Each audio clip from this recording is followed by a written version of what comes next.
and I am giving a lecture for MGT 600 Managing Change, the Week 7 lecture. This is for those students that I had to unfortunately cancel the class on. So this is a catch-up lecture. I will be doing this in at least 2 parts, if not more, just to make sure that I can get the clips uploaded to the Moodle system. So if you could look at the numbers at the end of the clips, if you're watching a clip with a number later, then one obviously start with the first clip first, so the one with 1 at the end of it. Okay, so we're talking about managing change to achieve performance, something that I've discussed in the context of the other lectures that I've given in this course so far on regular occasions, saying that the one constant is that things continuously change. This is arguably speeding up the rate of change. And so therefore, if you are a company that is required to remain competitive and even just to survive in an increasingly changing environment, you have to be able to adapt to that environment successfully. The more successfully you can do so, then the more successful your company will be. This has produced from the 50s onwards, but certainly increasing in popularity in the last 20 years, a new discipline called organizational development and change management, sometimes abbreviated to ODC. So that's what we're looking at today within the context of our unit.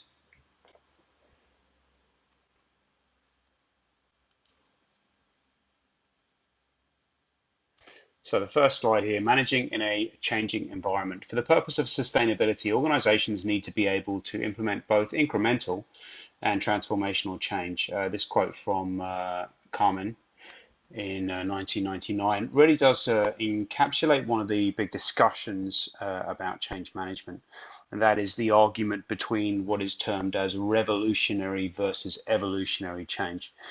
In previous lectures, we have mentioned things like TQM, Dr. Edward Deming's work from the 40s, 50s, especially in Japan in the 60s and 70s, and the requirement, the necessity for ongoing continuous improvement, in Japan known as Kaizen. This is what would be deemed as evolutionary change and has been accepted since that point as something that is empirically supported and trialed within the industry to produce successful results. This is the idea that companies need to continuously evolve incrementally if they are to remain current and relevant. This is somewhat challenged by the concept of the requirement for revolutionary change. Well, the argument is made that you can change evolutionarily, so incrementally over time, but this won't allow you to remain very competitive, because you'll have competitors who have massive leaps forward in their progress. And if you're only changing at a slow pace, then you won't be able to keep up with them. So that there is the necessity to have revolutionary change, big change within your organization, big change initiatives, especially if your organizational culture gets stagnated, gets left in the past. This can make a company very undynamic and make it very hard for this company to compete with those who are starting up with a modern and fresh perspective on how to do business. So the argument is made that these companies need to go through jumps of change. The initial discussion was whether one is better than the other, whether you should have evolutionary or revolutionary change. That's been, to a certain extent, settled within the empirical world with the obvious compromise of, well, both are better. So if you can have evolutionary change within your organization, continuous improvement, then this lays the culture and the groundwork to allow for revolutionary change sporadically. So the introduction of revolutionary change is much more successful if you have that change culture, as they call it, or otherwise known as a learning organization. Okay? So both is best, basically.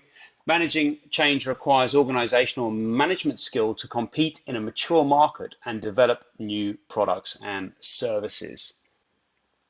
So this is an integrated skill, managing change within the company. One, it's something which your organization will continuously be faced with, and you can either deal with it well or you can deal with it poorly. If you think about the external environment, the emerging environment, then you're going to have opportunities and threats that arise. As those opportunities and threats arise, you can either deal with them well, which would be allowing for the management of change, or you can deal with them poorly, which is resisting change.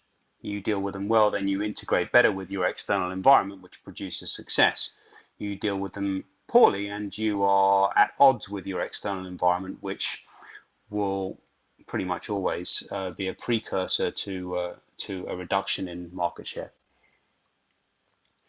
So this figure 1.1 looks at the different aspects of managing in a changing environment. We'll go through a lot of these as we talk through this lecture, so I won't go into them in too much detail now, but the main categories here are, first of all, understanding change, organizing transformations, responding to the change in organizational development.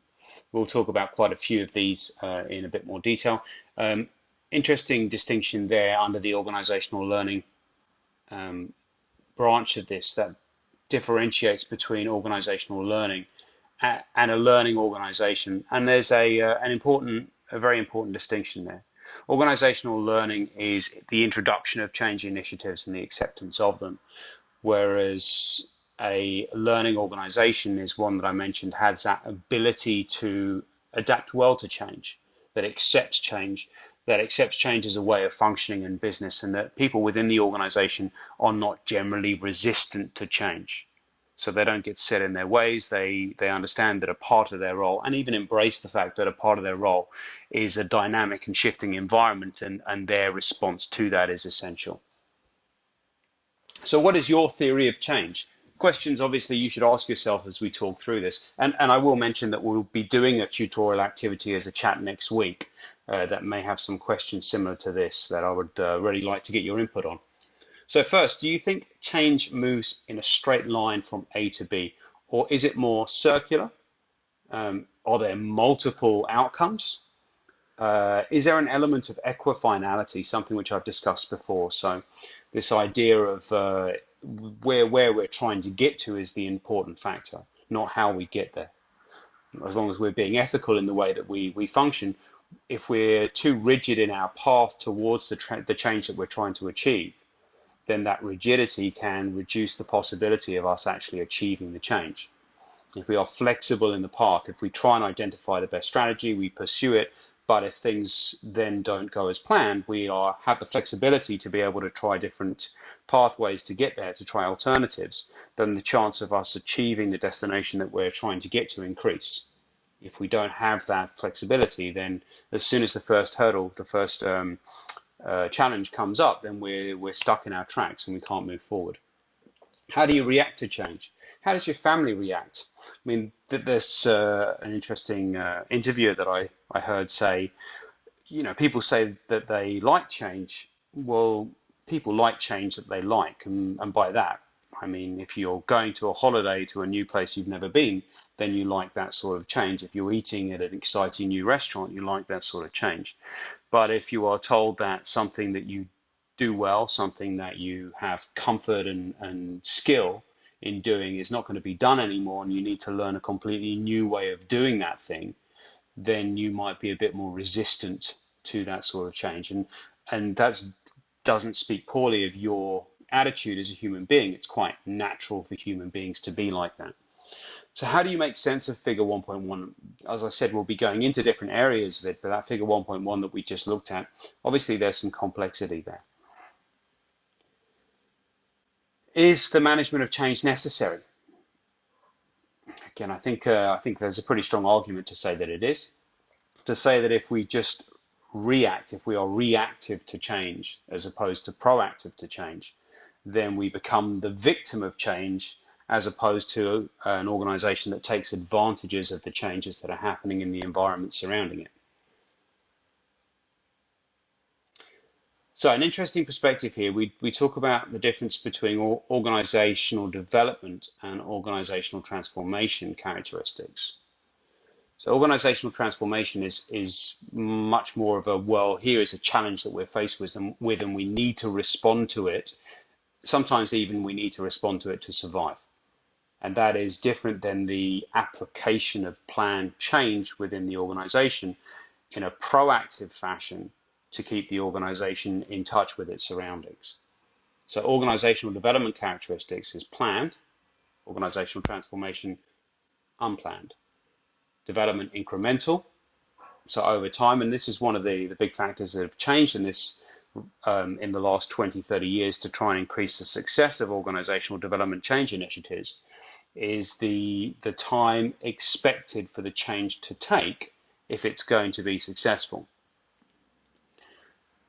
The new paradigm here is that there needs to be quite a long lead in time, quite a long period of application that is incremental across the organization. And then after the change has been applied, quite a long period of support afterwards to ensure that that new position of change solidifies into place, rather than the pressure to reverse the change is so much that it pushes things back to pretty much how they were done before. So incremental, whereas organizational transformation can sometimes have to be very dramatic. Organizational development is proactive as opposed to organizational transformation, which can sometimes have to be reactive to rapid challenges that arise in the local environment.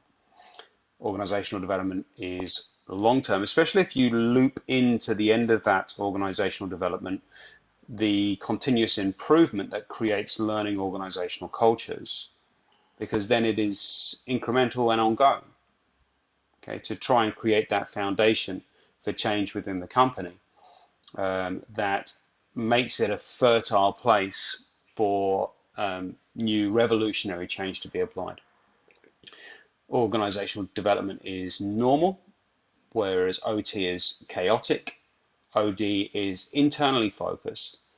So it is changing the culture, changing the systems, changing the way the organization functions.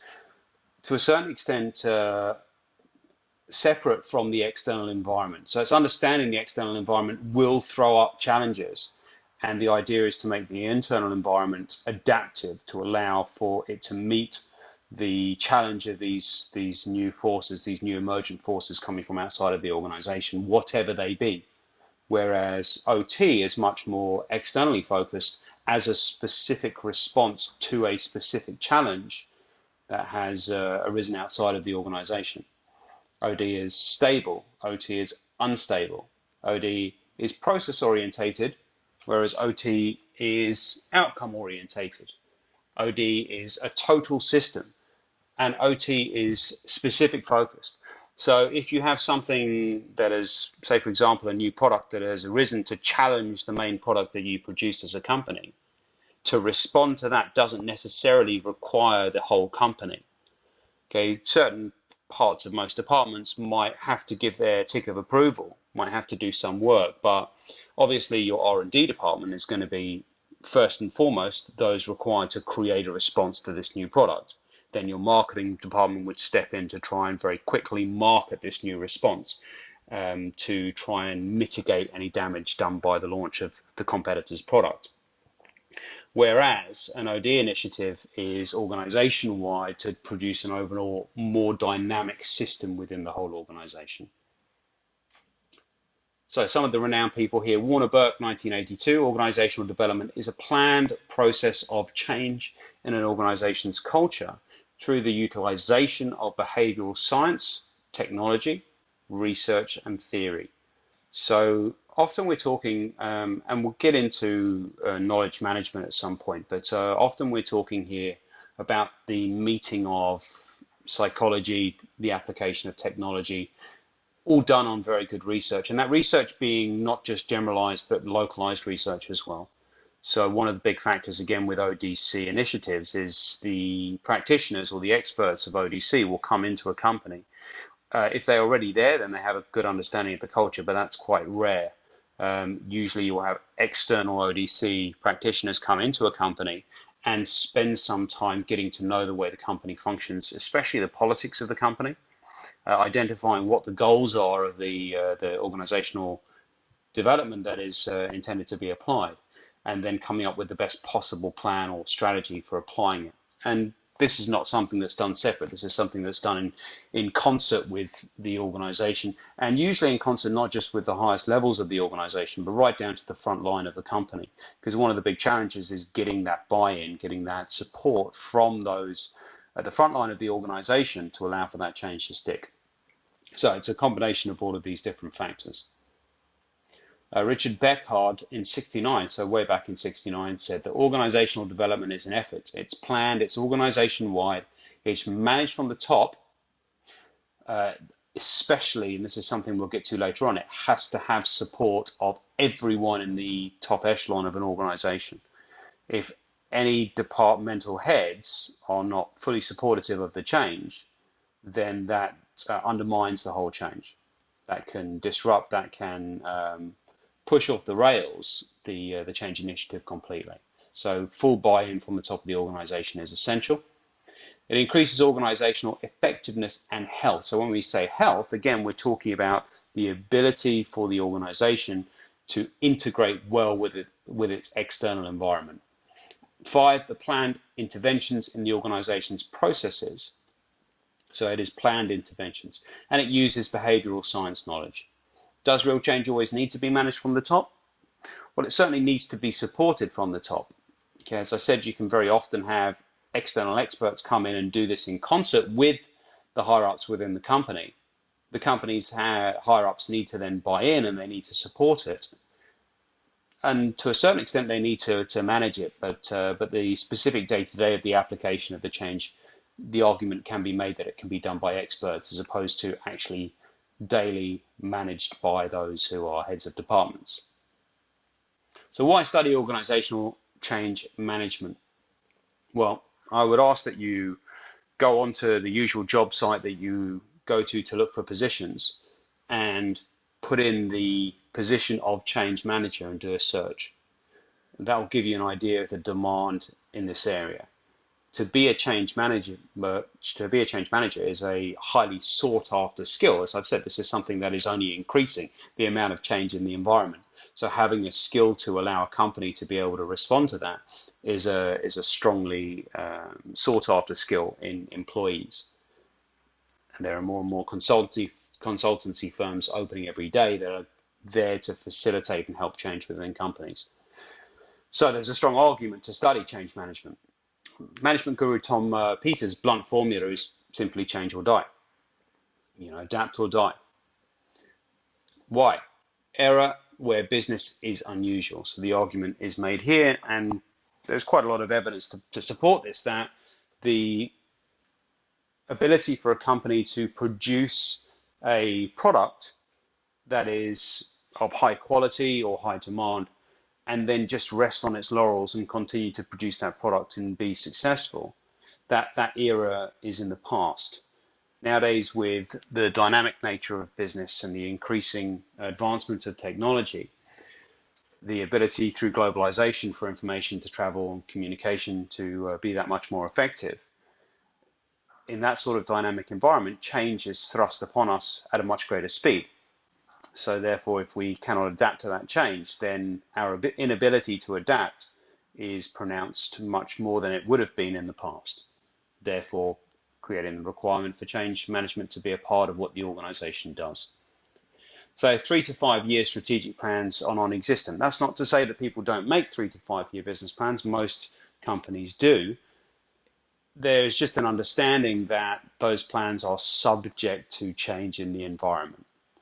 So whatever plans are made, they have to have the flexibility in them to be able to be completely adjusted to be relevant to the external environment. So organizations are faced with fierce global competition, market deregulation, an increasing impact of world politics. Again, this is in the last year and a half. This is something that we've seen more and more. Economic shocks. With the GFC, we saw this around the world, the impact of the global financial crisis and how that reverberated around the world to the extent where it sent some of the world's economies into a state of almost receivership. If you look at Iceland, you look at Portugal, you look at Greece and Spain.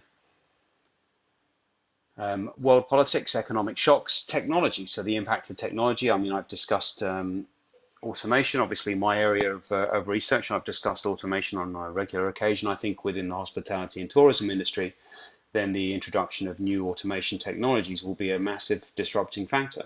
I think it can be a very positive way in which countries that currently have very high staff costs can compete from a luxury perspective more effectively against countries which have much lower staff costs. It can end up being positive, but there's certainly no guarantee of a smooth path to that point. Increasing social trends and the rapid spread of social trends, obviously through things like social media, and the changing nature of the workforce, something we've talked about in previous lectures. So the pace, volume, and complexity of managing businesses and maintaining the competitive advantage is no longer an easy task. Some of the changes are big, some are small, some occur rapidly, while others occur slowly. Some are threatening or threatened, some are real. So this is the important thing. If you're responding to a threat in the external environment, trying to apply organizational transformation in a reactive fashion, that's something that might not actually eventuate. Whereas if you're trying to create a changing organization, an organizational culture that allows for and adapts and embraces change, then whether any specific threat hits you or not is less relevant. Some change is planned, others are unplanned, and some are controlled while others are not.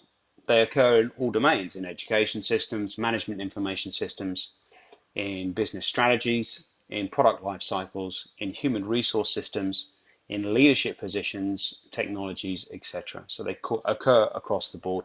In the education sector, I think we're at the start of some very impactful changes that are about to hit education, especially with the introduction of augmented reality technology. I'm looking at someone who has an interest in technology. When it comes to learning, the additional tools that augmented reality can give educators to immerse students and to create a exciting environment, a highly exciting environment for students to learn, they're apparent, they're obviously there. So this is something we've not done in education particularly well. The success rate of online learning is not great so far, but if any industry can be trusted to research and improve, I think it's probably the education industry, among many others. But obviously that's what education does well. So the chance of us getting this right in education is high. And so I think augmented reality is something we will see a lot of within the next few years in education. And that will be disruptive. Those in education who don't adapt to this, who don't embrace it, stand to fall behind. Those who do embrace it stand to have a competitive advantage. Okay, so before we get on to this, that will be the end of the first little clip that I'm going to upload. So please go to clip 2 and this lecture will continue.